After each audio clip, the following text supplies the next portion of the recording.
ایک ڈاکٹر نے تو عجیب بات کی, حالانکہ یوٹیوب پہ بڑے ان کے لوگ سنتے ہیں, بڑے فالوورز ہیں ان کے, اور بڑا بات کرنے, بڑے تمیز اور یہ سب. میں ان کی اسپیچ سن رہا تھا, انہوں نے کہا کہ یہ جو نکاح ہے نا, نکاح, اس کی تاریخ ہے 5000 سال قبل مسیح, یعنی حضرت عیسیٰ علیہ السلام سے 5000 سال پہلے یہ شادی بیاہ کا رواج شروع ہوا ہے. میں نے کہا اب آپ دیکھو, ایسی ان لاجیکل بات ہے, ایسی ان لاجیکل بات, اور ایسی ان لاجیکل بات کرنے والا آدمی لوگوں کی کاؤنسلنگ کر رہا ہے, اندر کے آدمی کو ٹھیک کرنے کی کوشش کر رہا ہے.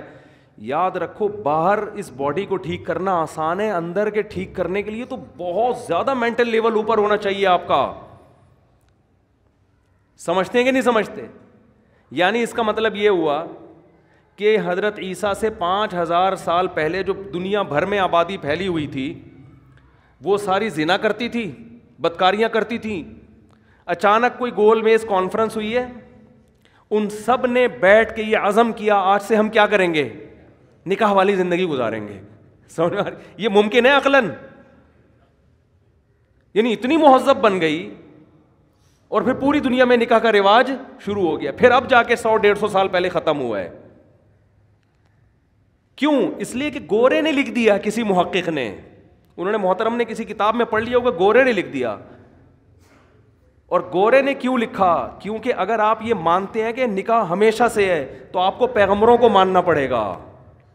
سمجھ میں آ رہی ہے بات؟ کیونکہ یہ چیزیں انسان پیغمبروں کی تعلیمات کے بغیر عقل سے فالو نہیں کرتا. عقل تھوڑی جنگل میں رہنے والے انسان کو کہے گی کہ یار باقاعدہ پراپر میرج کر کے ہمیں زندگی گزارنی چاہیے. وہ تو جنگل میں ہے نا. یہ تو جب تک کوئی پیغمبر آ کے ان کو گائیڈ نہیں کریں گے اس وقت تک کسی معاشرے میں نکاح کا رواج آ نہیں سکتا. امریکہ کوشش کر رہا ہے نا, ناکام ہو گیا. کوشش نہیں کر رہا وہ فیملی سسٹم کو بحال کرنے کے لیے. لندن کوشش نہیں کر رہا. یہاں تک کہ گرل فرینڈ کو بیوی والے درجات دے دیے کہ 3 مہینے کوئی گرل فرینڈ آپ کی رہے گی نا تو آپ چھوڑ نہیں سکتے اس کو. کسی بھی طرح سے کوئی ہے نا کہ ریلیشن, کوئی فیملی کا کوئی ہیولائی وجود میں آ جائے, کوئی صورت وجود میں آ جائے, وہ اتنے پڑھے لکھے ہو کے اتنی پاور کر کے شادی کا سسٹم بحال نہیں کر سکے. اور عیسیٰ علیہ السلام کے زمانے سے 5000 سال پہلے گول مینز کانفرنس ہوئی جنگلیوں کی, انہوں نے بیٹھ کے شادی کو پروموٹ کرنا شروع کر دیا. کیوں؟ صرف گورے نے لکھا ہے, یہ گورے کی تحقیق ہے. نہیں آ رہی بات میرا خیال ہے سمجھ؟ تو یہ اتنا گورے سے متاثر ہیں, اتنا متاثر ہے. سیدھا سیدھا بول دو, قرآن میں لکھا ہوا ہے کہ ہم نے آدم کو مٹی سے بنایا اور پھر ان کی زوجہ حوا کو بنایا اور ان کا نکاح کیا اور زمین کو انسانوں سے بھر دیا. یہ بات مانتے ہوئے شرم آتی ہے. کیوں؟ اس لیے کہ لوگ کہیں گے یہ ماہر نفسیات گوروں کی تحقیق پیش نہیں کر رہا بلکہ یہ قرآن و سنت کی باتیں کر رہا ہے, ہم نے مولویوں کی باتوں میں نہیں آنا, یہ تو مذہبی باتیں کر رہا ہے.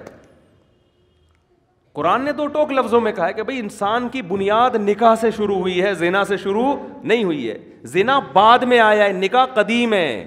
جیسے قرآن کہتا ہے کان الناس امۃ واحدہ, ان سب لوگ ایک توحید والے دین پر تھے. بت پرستی بعد میں آئی ہے, بت پرستی قدیم نہیں ہے. سمجھ میں آ رہی ہے کہ نہیں آ رہی ہے؟ انسان کی ابتدا اچھے انسان سے ہوئی ہے. ایسا نہیں ہے کہ انسان برا تھا آہستہ آہستہ مہذب بن گیا, یہ بات غلط ہے. انسان پہلے تہذیب یافتہ تھا, آہستہ آہستہ بد تہذیبی کی طرف گیا ہے. کیا کریں, ہمارے جو لبرل طبقہ ہے نا وہ الٹی کہانی بتاتا ہے. وہ کہتے ہیں پہلے انسانوں میں تہذیب نہیں تھی, اب کس میں, اب انسانوں میں کیا آ گئی ہے؟ تہذیب.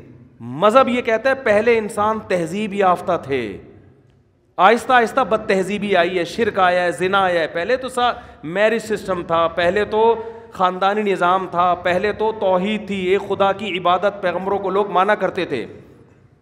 سمجھ میں آ رہی ہے بات کہ نہیں آ رہی ہے؟